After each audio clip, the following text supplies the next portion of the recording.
આપ સર્વોને હેતપૂર્વક જય શ્રી સ્વામિનારાયણ। આજની સત્સંગ કથા વાર્તા નિજ મંદિર સાવરકુંડલા। આજની સત્સંગ કથા વાર્તામાં આપણે શ્રીમદ સત્સંગી જીવનની કથા સાંભળશું। પ્રકરણ 4 અધ્યાય 57। ભગવાન શ્રી હરિ કહે છે કે, હે પુત્રો, અલ્પ સંધ્યા સમય પસાર થયો હોય અને તારા મંડળ થોડું ઉદય પામ્યું હોય તે કાળ સમય અર્થને સિદ્ધ કરનારો વિજય નામનો કાળ કહ્યો છે। નવમી કે દશમી તિથિ તે કાળમાં વ્યાપતી હોય કે ન હોય, પરંતુ શ્રી કૃષ્ણ ભગવાનના સેવકોએ એ વિજય ઉત્સવ નવમીના વેધવાળી દશમી તિથિએ જ કરવો, કારણ કે આસો સુદ દશમીની તિથિએ શ્રવણ નક્ષત્રમાં ભગવાન શ્રી રામચંદ્રજીએ રાવણ ઉપર વિજય માટે પ્રયાણ કર્યું હતું। તેથી મનુષ્યોએ આ દિવસે વિજય કાળમાં શ્રવણ નક્ષત્રના સમયે પોતાના ગામની સીમાનું ઉલ્લંઘન કરવું।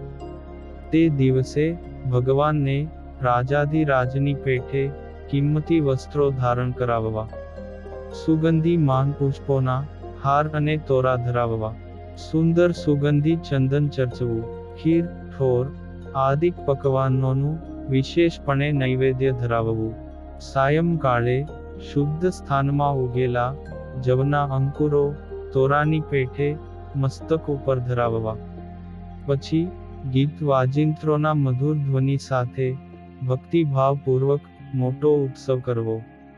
આ ઉત્સવમાં શ્રી કૃષ્ણ ભગવાનના વિજય પદોનું ગાન કરાવવું। હવે શરદ પૂર્ણિમાનો ઉત્સવ કહું છું। હે પુત્રો, આસો માસમાં પૂર્ણ ચંદ્રોદય યુક્ત પૂર્ણિમાની તિથિથી આરંભી ભગવાન શ્રી કૃષ્ણે રાસલીલા કરી છે।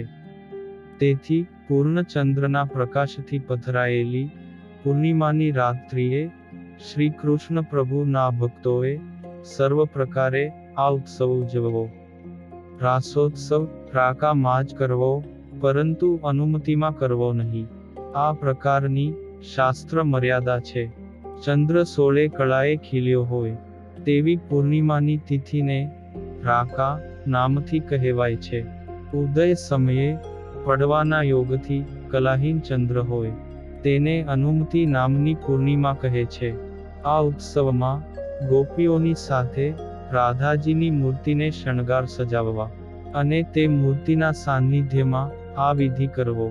તે સમયે લક્ષ્મીજીને વિશે રાધાજી તેમજ ગોપીઓનું આહ્વાન કરી પૂજકે લક્ષ્મીજીને મહાશણગાર ધારણ કરાવવા, ઉપરની ઓઢણી અને ચણિયો કસુંબલ ધારણ કરાવવો અને પીળા વર્ણની ચોળી ધારણ કરાવવી, ભાલમાં કુમકુમનો ચાંદલો કરવો। તે સમયે પૂજારીએ શ્રી કૃષ્ણ ભગવાનને અતિ કિંમતી પીતાંબર ધરાવવું, તેમજ વિવિધ પ્રકારના રત્નજડિત મુગટ અને કુંડળો ધારણ કરાવવા, હાથમાં રત્નજડિત મોરલી અને નૈવેદ્યમાં બરફી પેંડા ધરાવવા, પછી સુગંધિત પુષ્પોના અત્તરથી તેમજ ગુલાબ જળના છંટકાવથી શ્રી કૃષ્ણ ભગવાનના વસ્ત્રો અને મંદિરને સુવાસિત કરવું, અને રાત્રિના સમયે અગાસી ઉપર સ્થાપન કરેલા બાજોઠ ઉપર બાલકૃષ્ણને પધરાવી પૂજારીએ ગીતવાજિંત્રે સહિત પૂજન કરવું, તથા નૈવેદ્યમાં નવીન ડાંગરના પૌંવા અને સાકર મિશ્રિત દૂધ બાલકૃષ્ણને ધરાવવું। અન્ય વિધિ તો પૂર્વવત જાણવો।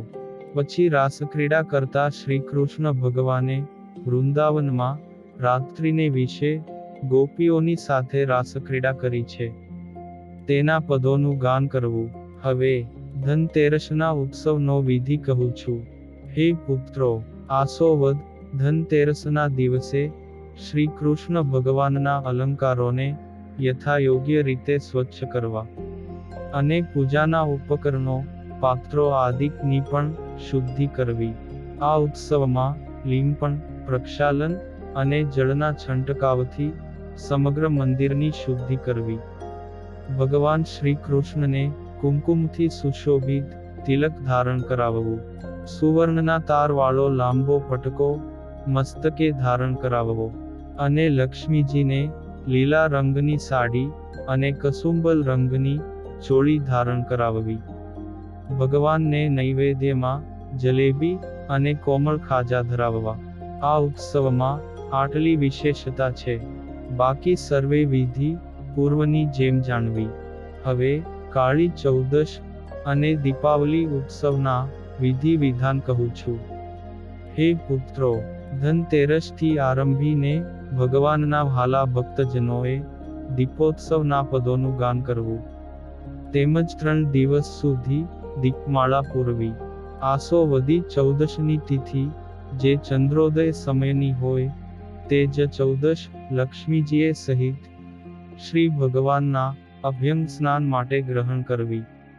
આ ચૌદશના દિવસે પૂજારીએ શ્રી કૃષ્ણ પ્રભુ તેમજ લક્ષ્મીજીને સુગંધિમાન અત્તર અને તેલથી અભ્યંગ સ્નાન કરાવી ગરમ જળથી સ્નાન કરાવવું.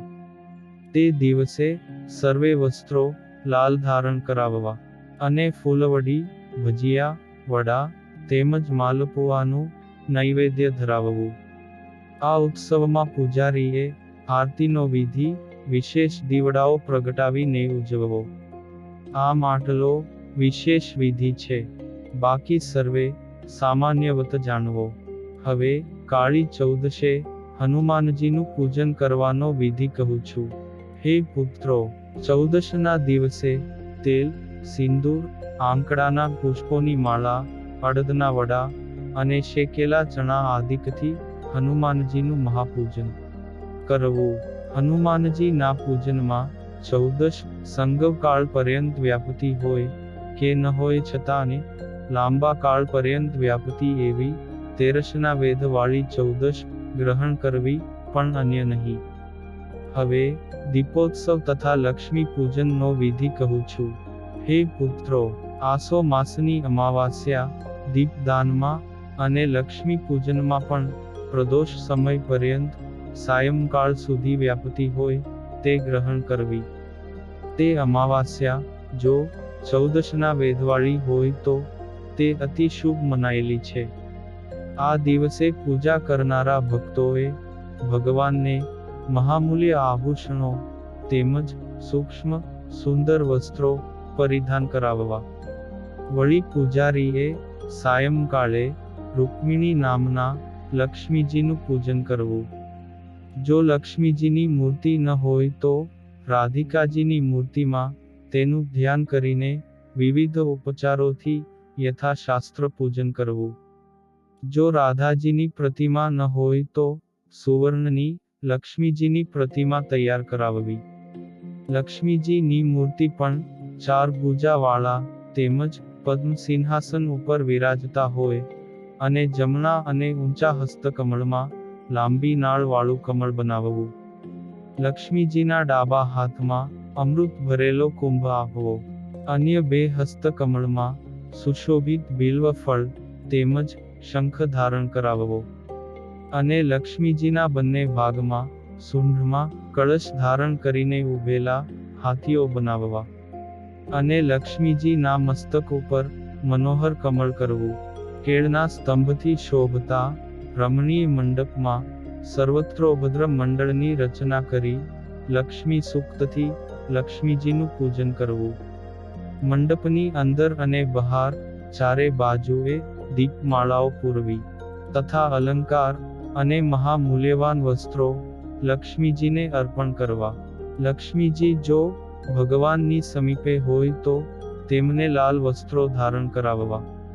અને જુદા વિરાજતા હોય તો નવીન શ્વેત વસ્ત્રો ધારણ કરાવવા. સુશોભિત કુમકુમથી લક્ષ્મીજીના ભાલમાં ચાંદલો કરવો. ચાંદલાની મધ્યે શ્વેત, સૂક્ષ્મ અને અખંડિત ચોખા ચોડવા. સુગંધીદાર પુષ્પના હાર, પુષ્પ, હાથના આભૂષણ, કમળ, ધૂપ તેમજ ઘીના દીવાથી લક્ષ્મીજીનું પૂજન કરવું. અને નૈવેદ્યમાં જલેબી, ખાજા, સુતરફેણી, ઘેબર, રેવડી, પતાસા, બરફી, પેંડા, સાકરનો રસ પાયેલા, એલચીના દાણા, સાકરિયા, ચણા, અને ભાત વગેરે ભોજનને અર્થે ભક્તિભાવપૂર્વક અર્પણ કરવા.